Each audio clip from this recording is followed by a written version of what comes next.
Great to see so many people turn up for Ben's talk. Ben's gonna talk us through his adventures in acquiring a water tower. So please give it up for Ben Fitzgerald O'Connor. Oh. Thanks. So I'm Ben, and this is my talk about 101 hacks for late Soviet water towers. So obligatory speaker bio slide. What you need to know about me. I'm half Latvian, so hence interest in Latvia and so forth. And actually the reason for the unicorn here as well on the slide is because when I was growing up in England, the Iron Curtain was still in full effect, and Latvia and places like that were seen as being sort of forbidden, and anywhere that's sort of forbidden is therefore of interest. You hear about sort of communism and everyone being equal and all these wonderful things, and it was like sort of magical fairyland you can never visit, and sort of in your head you sort of have that view. So I'm proud to say I was a staunch communist until I was about 10, and then you discover that the system isn't quite as good as it's meant to be, and everything collapsed. And anyway, so on the MBTI indicator, I come out as being an INFP. If you don't, there's the like Myers-Briggs type indicator, which is personalities and things. And if you don't know about that, Google. There's a website, 16personalities.com, and you can find out what your own personality is. And you so I'm more an introvert, and so public speaking is not something I enjoy, but it's a good challenge, and I need to get better at it. So hence I'm here. Have a look at that and actually find out more about yourself, and sort of things resonate, and we're all different, so it's good to understand yourself. But I like ideas and all that.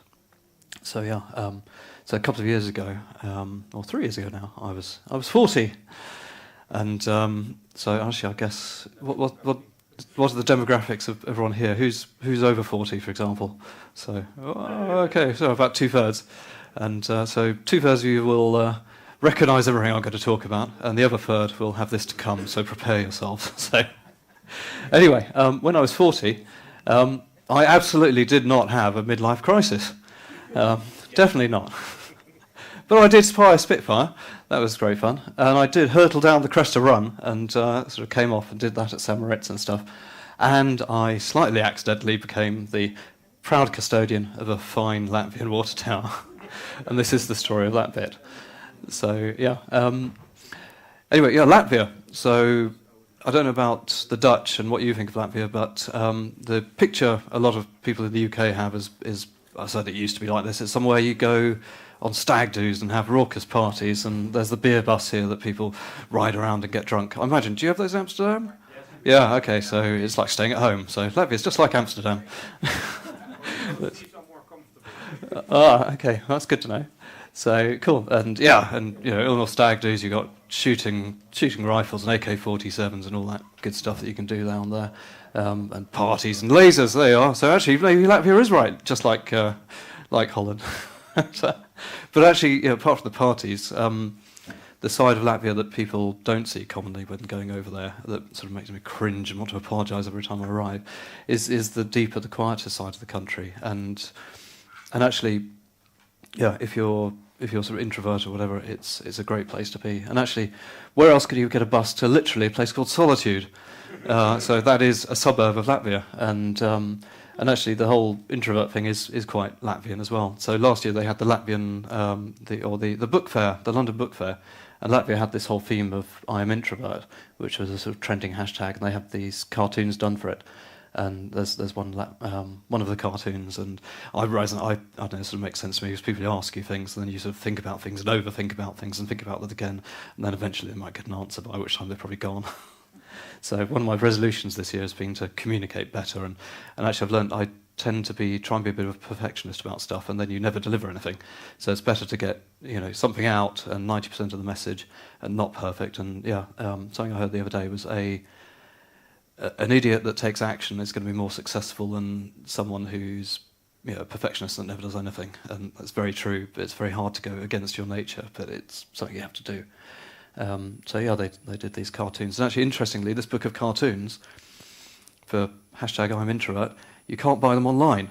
So you've actually got to go to a particular bookshop to buy them, or get an extroverted friend to go for you. And they get a few rings wrong over there. But actually, so a few things. Crazy Dutch hackers versus Latvia. So Hackspace, we have rule 0 of don't be on fire. Latvians love to challenge that, and so there's a national tradition of jumping over fires in sort of summer, midsummers, and so forth. Yarni Festival, and don't get burned to death. It's probably the rule over there, or get burned to death once. So that's a good thing. And again, beer is a big thing over there. The Latvian beer is very, very, very, very good indeed. Money back if you don't like it. And actually, teach you a little bit of Latvian. If you say "Ludzo divas alus," that's please 2 beers. And for a long time, that was about all I could say in Latvian. I've been learning a little bit, but takes a while. So there's good things there. And actually, so Latvia as well. If you're into technology and stuff. So one of the claims to fame for the country, and I have the mug to prove it, is they have had the 5th fastest internet in the world. And quite how those stats came up with, I'm not sure, but everyone's got fibre nowadays. And actually, on the other side of the same mug is they're saying the most popular product in Latvia is the potato. So I wonder who was doing a survey there of, what's your favourite product? Oh, it's got to be the potato. But so anyway, there we are.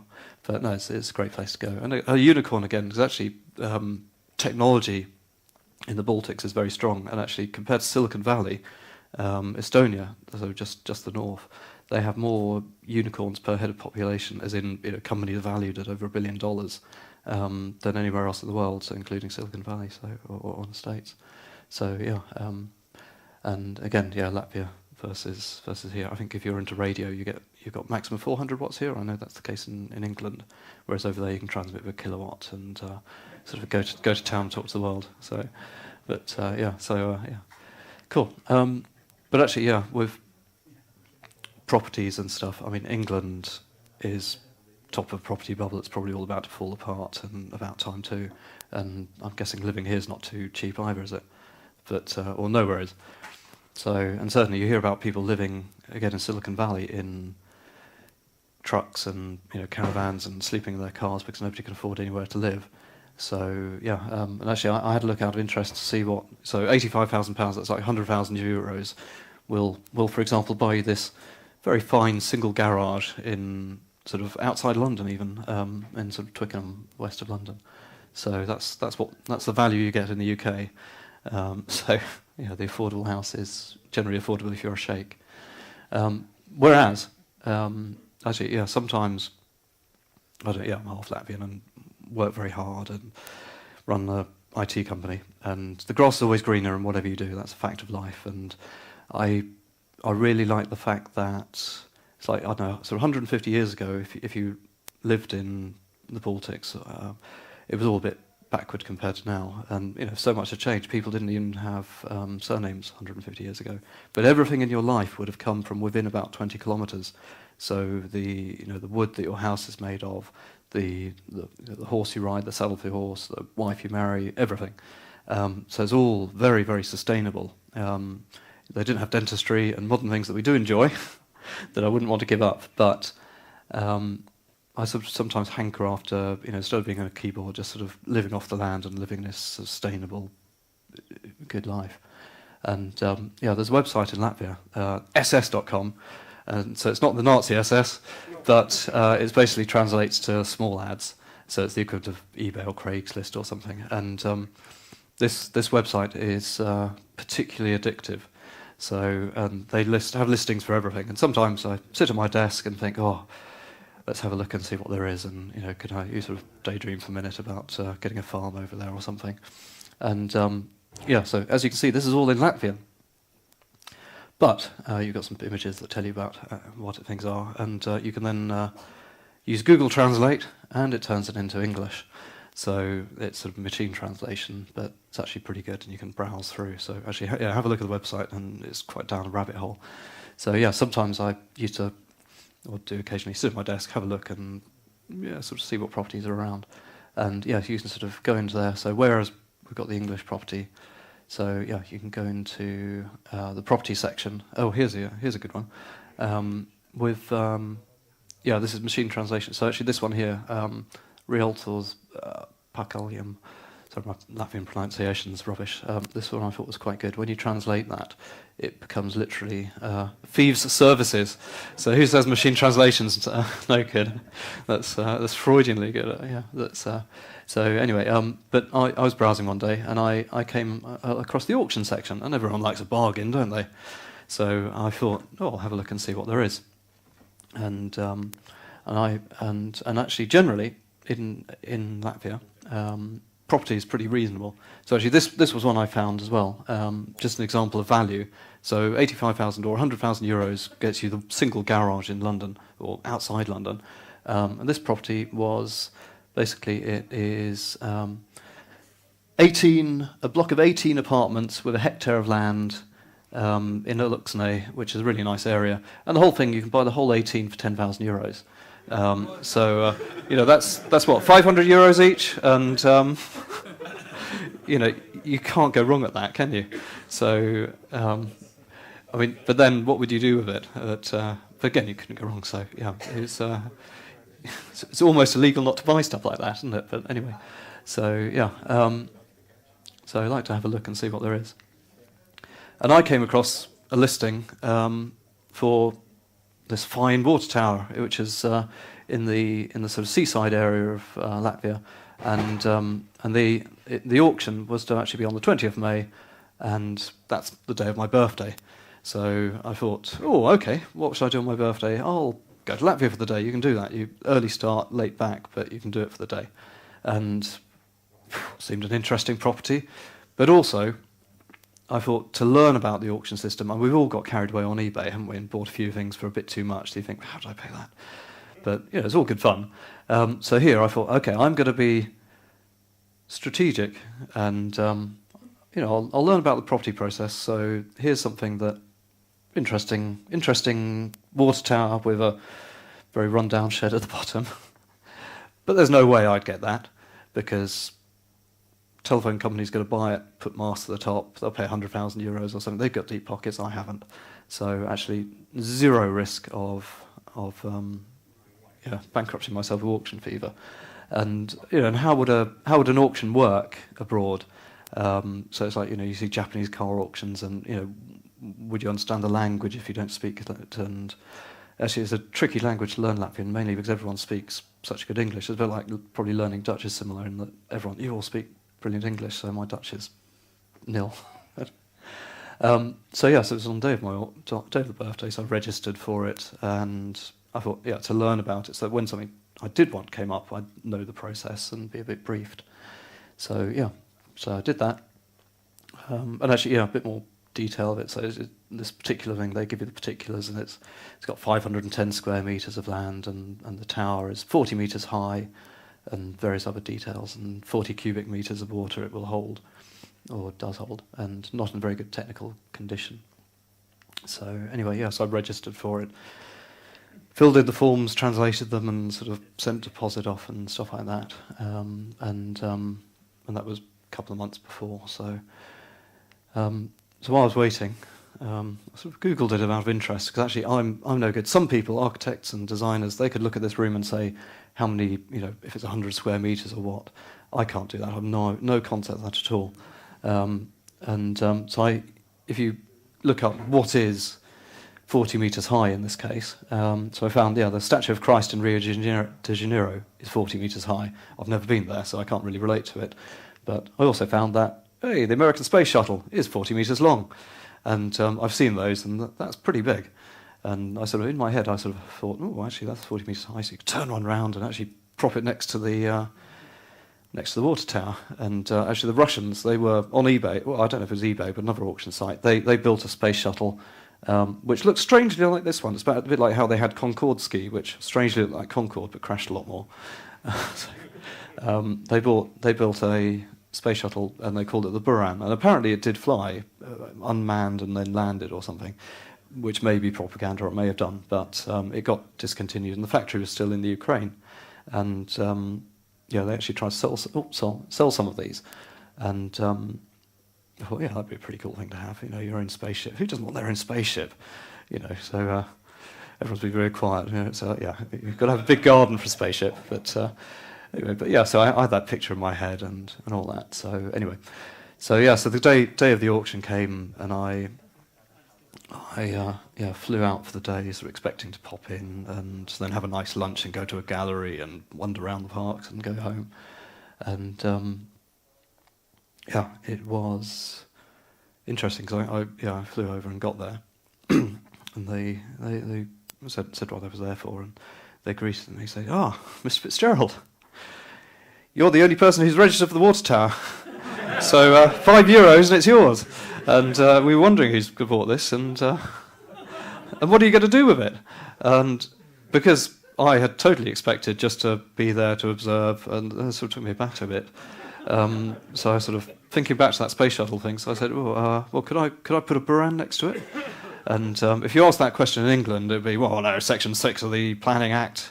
You know, they're very dry English planners. But Latvians said, well, it's yours. You can do what you want with it. So, okay, great. So a little bit of paperwork later, and sort of €5 paid. Jumped in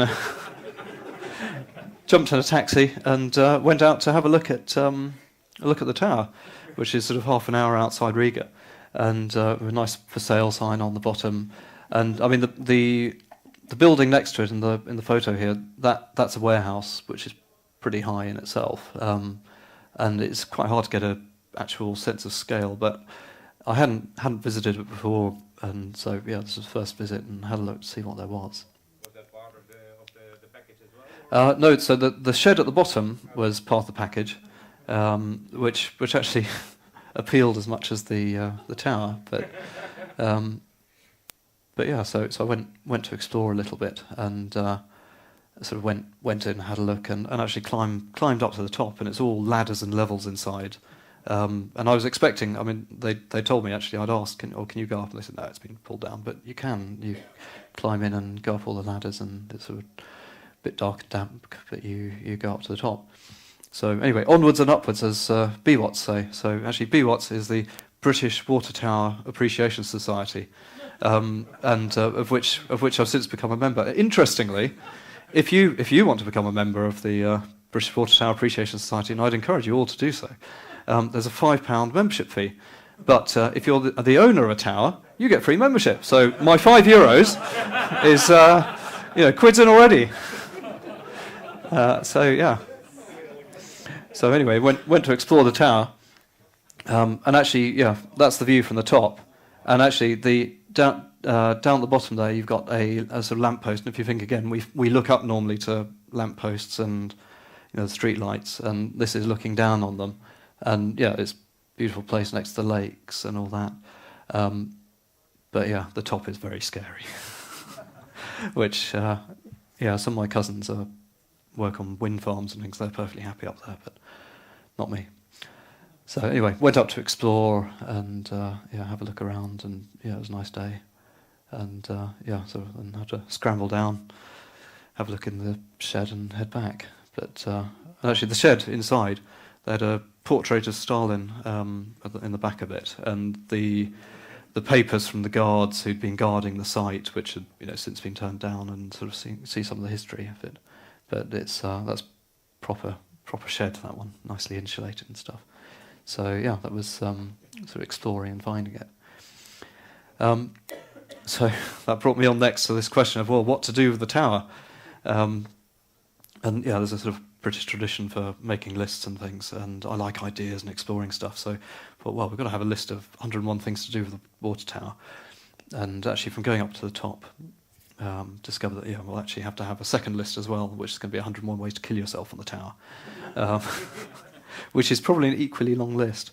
So yeah, and actually, on that front, the British Water Tower Appreciation Society, they have very good language on this, and on their website, they basically say that they encourage the responsible enjoyment of water towers, which is best done from a distance, and towers can have various risks: death by falling, death by things falling on you, disease-carrying vermin, open pits with sludge and asbestos and live wiring, lots of other hassles, sort of hazards, and yeah, it sort of sobers you a bit. So anyway, actually, from visiting, one of the things we did, I saw that actually the door, so the entrance is down here at the bottom, and so being an IT person, you've got to have policies for everything, haven't you? Especially in any organisation that's not tiny. We thought, well, actually, Latvians are very welcoming, so we'll have an open door policy. And given that we don't have a door, that seemed fitting. So that was one of the first decisions. But yeah, and actually, I've talked to the water tower a lot, and they were keen to do a tour of water towers in Latvia and stuff. And there are so many different designs of towers that you come across. But yeah, so I sort of had to go back that day and then organised a bit of a longer trip to come and explore the tower a bit more and learn more about it. So went back soon after that and did more of a sort of survey to look at the details and all that. One of the things we did was clear up around the tower. And that's sort of some of the stuff I cleared up. And another thing we learned about the tower, it's a great party venue. And why wasn't I invited to those parties? But again, it made me realise that sort of finding various bottles in the tower. Health and safety is a little bit behind where it is here. But if someone was to get drunk and fall down, you basically have about 1.6 seconds to say goodbye to the world while you descend to your doom. But I'd feel a bit bad, and there's probably lots of paperwork if somebody did fall off, so I thought, I've got to have a door. So anyway, but so Jurmala, where the tower is on the seaside in Latvia, and it's a beautiful place, and it's been likened to Miami Beach, and in summer it's very shallow, you go swimming, and actually in winter people ski on the beach. And I normally associate beaches with people sunbathing and swimming and all that, and seeing people skiing on a beach just sort of jarred the first time you see it. But actually, when the sea is frozen, you can walk on the sea and ski along the beach. Why not? It's just one of those things. It's a bit like you can tell what country or which part of the world people come from how they eat a banana, for example. So actually, here, how do you eat a banana? I should have brought one with me. So we in England we take the stalk and peel it back, and then eat the banana. Is that the same here? Yeah, I do the opposite way around. Oh, so you're like a monkey, or like a Russian or an Eastern European. In Eastern Europe, so most people in Western Europe take the stalk down, whereas in Eastern Europe they do it the other way. So you sort of hold the stalk as more sensible to hold, and you peel the other way. And it's one of those things that if you've been told, it's just the way everyone does something, you don't question it. And it sort of makes you think, actually, why do we do it that way? And it's just sort of things that people always do, that people carry on with. So, anyway, so I digress. But so nice area. And actually, once you get interested in water towers, for example, you start seeing them everywhere. So it's a bit like I used to do cinema projection and on the old film projectors, and when you have to change from one projector to the other, you've got a little dot that flashes up for cue to get ready, and then 2 seconds later it's change for switching over. And if it's all right, then the film carries on and it's perfect. And someone watching the film might just notice a little flash for a hair on the film or something, but if you've done projection, you know to look for those dots, and you forever see them and you can't not see them. So once you start noticing things, you start seeing them everywhere. And it's interesting, the designs of towers. So these are 3 within 2 miles or 5, a few kilometres of where my tower is, from different designs and different eras. And apparently they're typically an architect's first project will be, in many cases, a water tower, because they're relatively simple utilitarian buildings, but it's a way that you can actually express your individuality as well. So now one of my brothers and people fly around the world, they take pictures of water towers and send them to me. It's a bit like, I don't know, if you tell someone you're a Harry Potter fan or something, you will get, you're going to end up with a collection of 61s or something, because everyone knows you like that and they send you stuff. So it's been interesting learning about that. And so interesting. Right opposite the tower, the Latvian government very kindly have also built a little park with sort of picnicking facilities, and people swim in the lake, and it's actually very nice. So thanks for that. So the design and the construction of the tower. So one of the things in understanding the tower and thinking, what can I do with this? First of all, was working out, well, actually, how is it built? Is it going to fall down, and so forth? So went to do a survey. And interesting, so you can see here, the design of these, and a lot of the Soviet system, if you look at Soviet aircraft, Soviet, all sorts of things like that, they're designed to be built by unskilled labour. So it's a bit like the Yak aircraft and stuff, they're designed to be serviced by conscripts, so with simple tools and to fly from fields and things. And in the same way, these towers, they're modular, so they precast concrete, which are basically brought site stacked and have rebar and stuff to build them. And you can make different configurations out of them. So you can have different numbers of the balls up at the top and different numbers of sections for how high you want it to be and so forth. And this design is a very popular Latvian design. And you see them all over the country with one ball, with two balls, with sometimes the balls back to back, sometimes three balls facing each other, and all sorts of different combinations. But it's sort of interesting, sort of mass-produced design.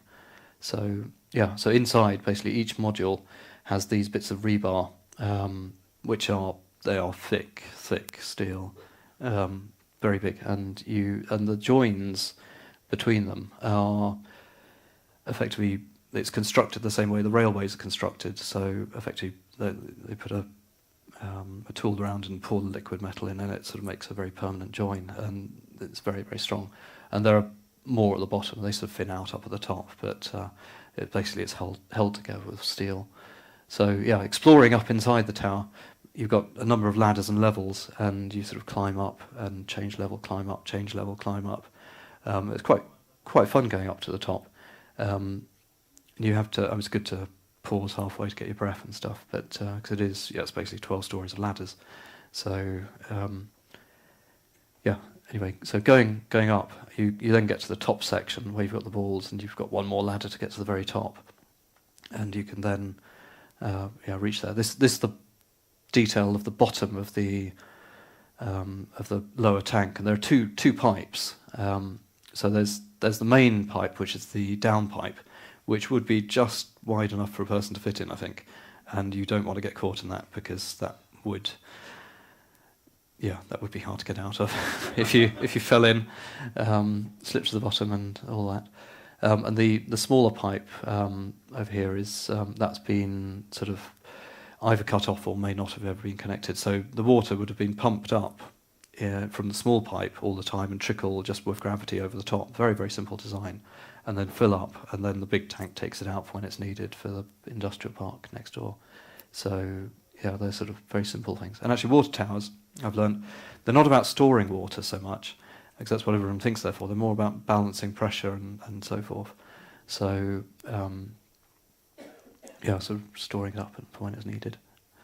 And this particular tower, I found they've all got plates on, and this one was built in 87. Yes, 1987.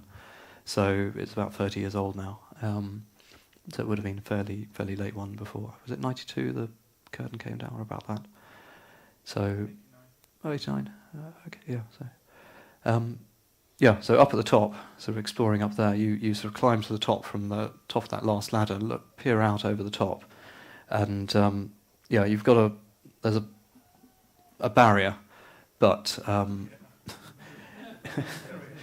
it's there's no non-slip for surface. There's and if you fell against the barrier, it may hold you, it may not.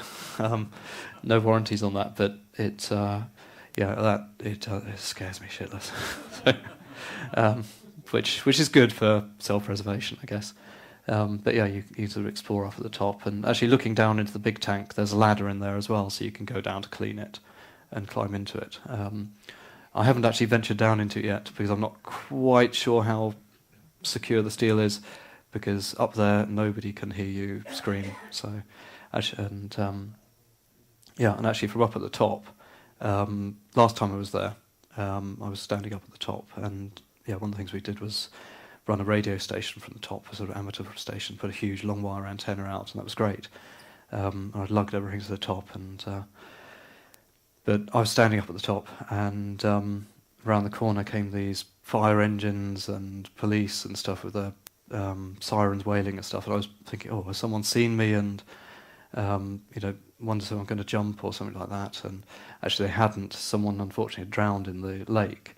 But when you're up there, you're sort of tiny. nobody sees you because they just see the tower. You're almost invisible up at the top. So if you got in trouble up there, you'd be pretty stuck. So anyway, so after having sort of learnt about the tower and checking it's stable and understanding it all, I've sort of done a bit of research and looking into how the design came about and things like that. And I've learnt the story about this. I'm not sure quite how true it is, but we'll see.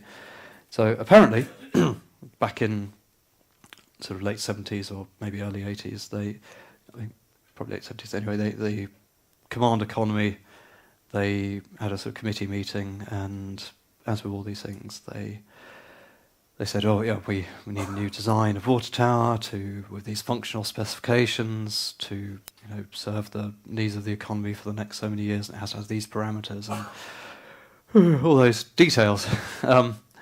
And sort of typical design bureau stuff. And with any meeting, one of the things I've found, if you've got a boring meeting, is there do seem to be a few universal truths. And so allegedly there was a young engineer at the back who was a bit bored by this, and he was sort of doodling away. And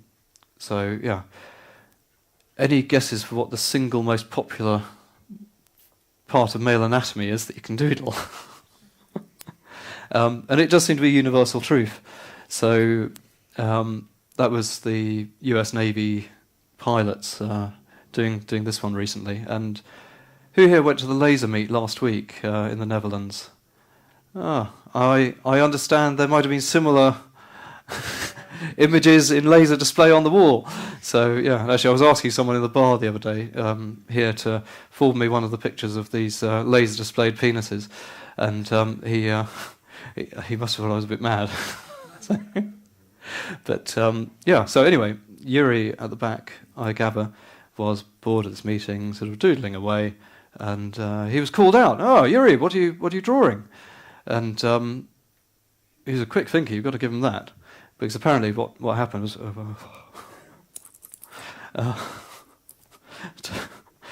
new water tower design. And apparently the chap leading the meeting came over. You know what this looks like, do you, Yuri? This is perfect. Because we will tell the Latvian people, we will show them that they are well and truly friends with Mother Russia. And we will build many of these all over the countryside. And we don't need any other designs, this is the one. So, I don't know if that's a true story, but it's a good story anyway. And the designer there was this chap, Juris Skalbergs. And actually he's a very famous Latvian designer. He must be now in his 90s or something. I'd love to meet him. But he built many other concrete buildings, and I guess same here, you must have had that sort of 60s, 70s modernist style of buildings. But the thing is, a lot of them now are being pulled apart and replaced by more modern buildings. We even think of all the concrete buildings as concrete monstrosities. And, they're designed for a certain life. So municipal buildings, schools and things are replaced by newer glass buildings. And I wonder in 30, 40 years' time, will people look back and say, oh, those glass monstrosities are awful, and whatever they're being replaced by then. We think of those as being modern, but will people in future? So actually the water towers are probably his legacy, because the other buildings are disappearing and being replaced by more modern urban architecture. So probably the water towers is what's going to remain. So there's me up at the top of the tower with radio. Actually, I must say on the radio side, I've got respect for those little radio sets, because by the time you've lugged radios, antennas, lead-acid batteries up to the top, gone up and down, it's good exercise anyway. Put it that way. We've done that.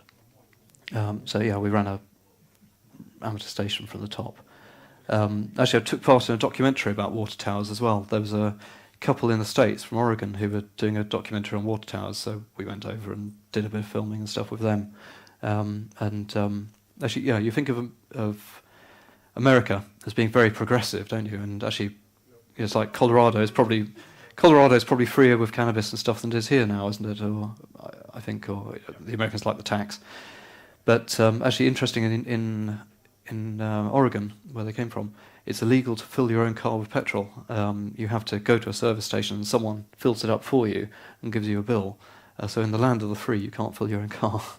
Whereas we're used to now in England, you have the automatic machines where there's nobody there at all. You put your card in, you pay, and so I don't know. I guess the unions are strong there. So. But yeah, it's just interesting learning about different things in different parts of the world. So yeah, we've been experimenting with music in the tower as well. Oh, we're doing okay for time.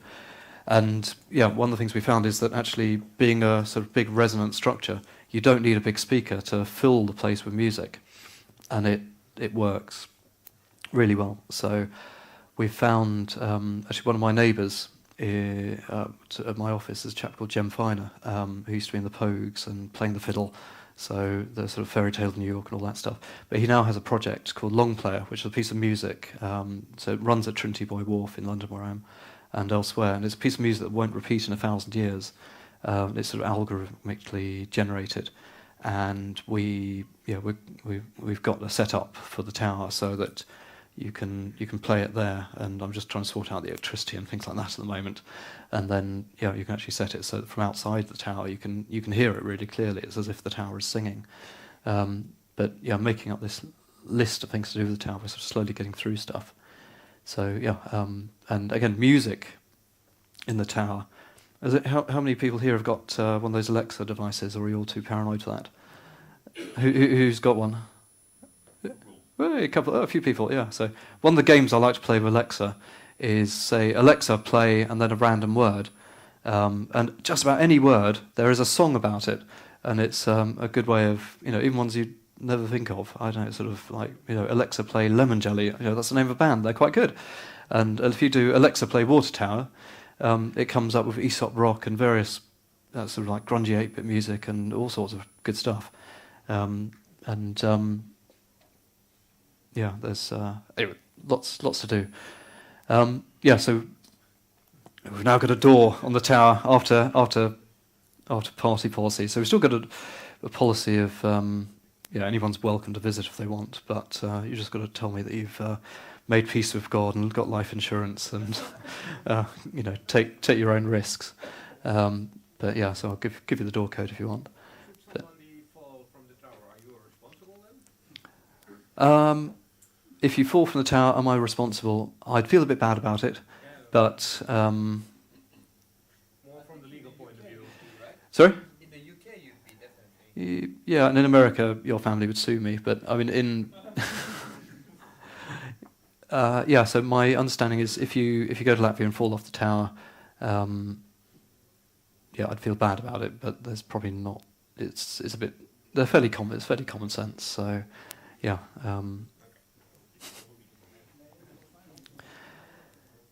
Yeah, I would feel bad about it though. So, but actually, one of the things, so we got this list of 101 things to do with the water tower, and 101 ways to kill yourself in the water tower. So one of them is,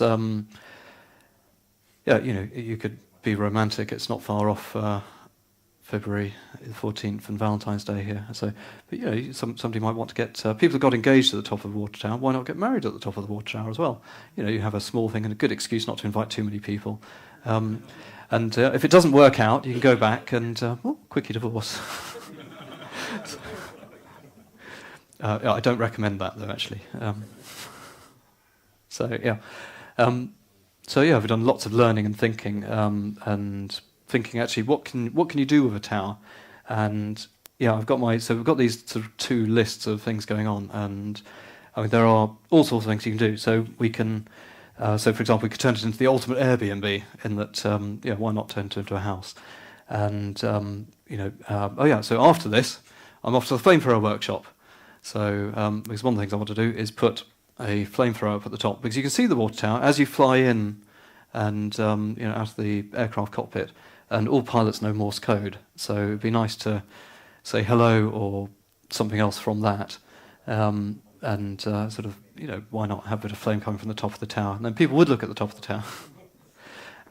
But actually, and that's led on to something else, in that if you think about flames and beacons, so what's the most famous Olympic flame? Oh, sorry, what's the most famous flame? It's the Olympic flame.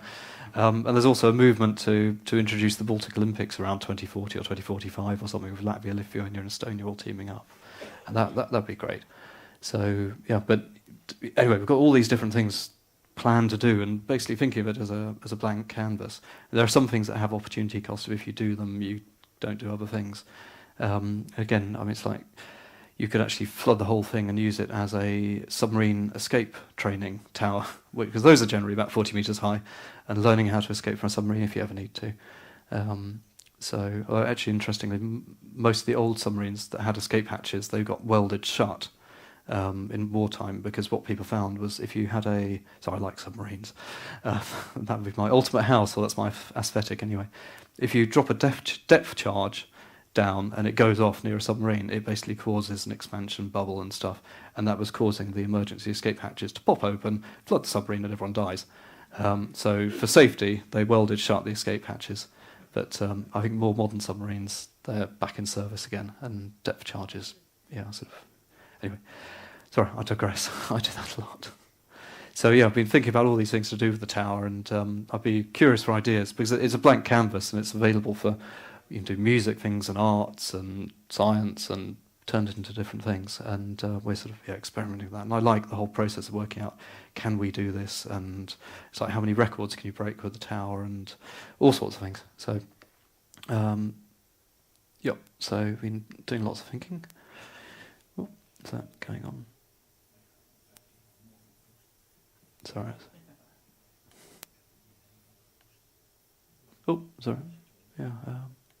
And then, so what's left to do with the tower? So, we've got to reverse the shrinking beam. So that's one of those like Taj Mahal type pictures where you just put it in different perspective. So, it'd be fun to break some records and light some fires on the top and all that. And at the moment there's practical things like trying to get electricity to it, and I quite like the idea of putting solar panels on the side or a wind generator up at the top, because with the height you do get a fair bit of wind.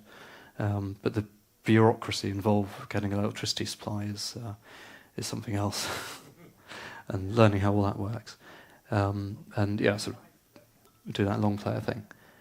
Generally it's a project to have a bit of fun with, and it's been quite a learning experience as well. Actually, last time I went there, the shed at the bottom, which one of our neighbours with the warehouse next door to it, they had appropriated it and changed the locks, and we had a sort of big argument about it, and they were claiming that they'd bought it, and I'm pretty confident I had, because I had.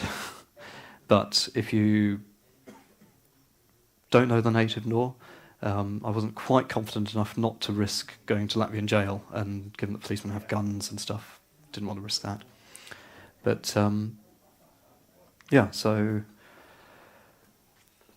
this is my ongoing project, looking at things to do with the tower and doing some of them. If anyone has any ideas, and welcome those. And if you want to visit it in Latvia, and sort of 20 minutes from the centre, and actually, these are good Latvian technology as well. They're made in Riga. So Latvian stuff everywhere. Christmas trees come from Latvia. Anyway, does anyone have any questions? So, here we are. Hello? Yes. Do you have any ideas for what happens, what you want to do inside of the actual tank balls at the top of the there's a few things you can do with it. We can fill it with water. And again, there's things like, can you actually use it to store power and store electricity by pumping water to the top and then running it through a turbine, or could you have a big salt battery up at the top? Or actually, if you have water in it, you can also dispose of dead bodies in it. These are things that have done. So you research all these things. They had that in America a few years ago, where someone may have fallen in to a water tank or may have been put in there, and if a body's in water for a certain amount of time, any evidence of anything disappears, and the water starts to taste funny, which is how they caught it. But anyway. Sorry, I digress. What was the question? To do with the tank? So I mean, again, you could use it as simple things like a geocache might be a fun thing. Actually, that seems to have gone out of fashion a bit, but sort of geocaching and stuff. I suppose we've all got advanced GPSs, so it's less trivial now.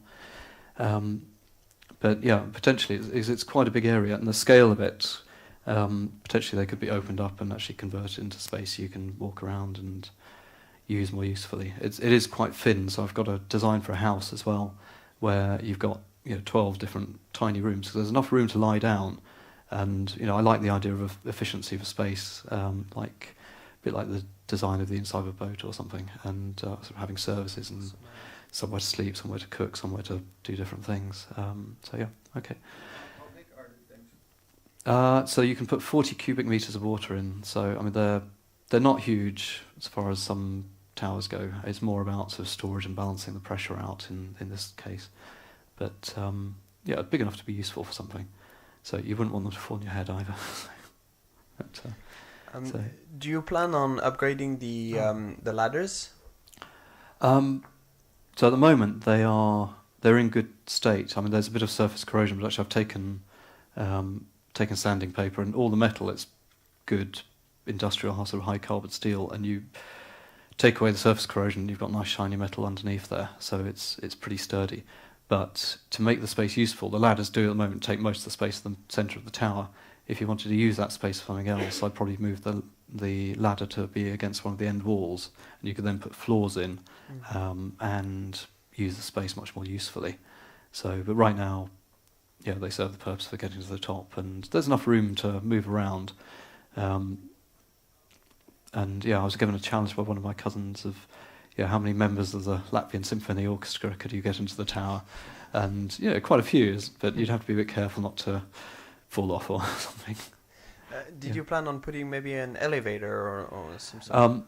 There's not really enough room to put an elevator in. I mean, you could put something in, perhaps, but that would then take most of the room, use of the space. I meant more for goods, maybe, to get it up the tower. Oh, right, so actually, what I've done generally is just sort of put a rope over the edge and tie it at the bottom and lift a bucket, Right. or lift something up that way, which works pretty well. Great. So, Thank you. Yeah, cool.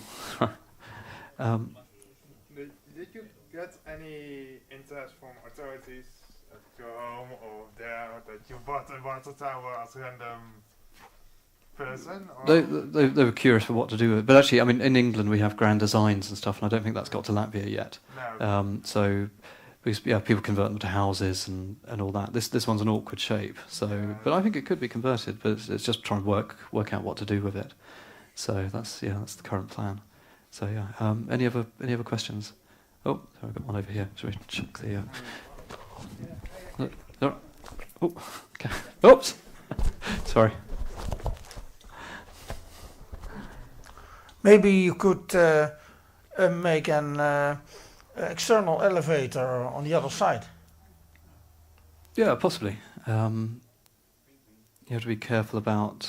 I suppose, if it was close in, it wouldn't have too much turning effect. Actually, up at the top, you do notice that, a bit like very tall buildings, it does wobble a little bit, but it's designed to do that. And I guess the fact that the water isn't in there sort of probably encourages it more because it's lighter. But yeah, you could. But why not use the ladders? Keep yourself fit. It's that's been my thinking. It's cheaper and it's better for you. So yeah. The tanks, Yeah. are those concrete or steel? They're steel. So all the pipework and the ladders, they're steel, and it's just the outside that's concrete, the modular.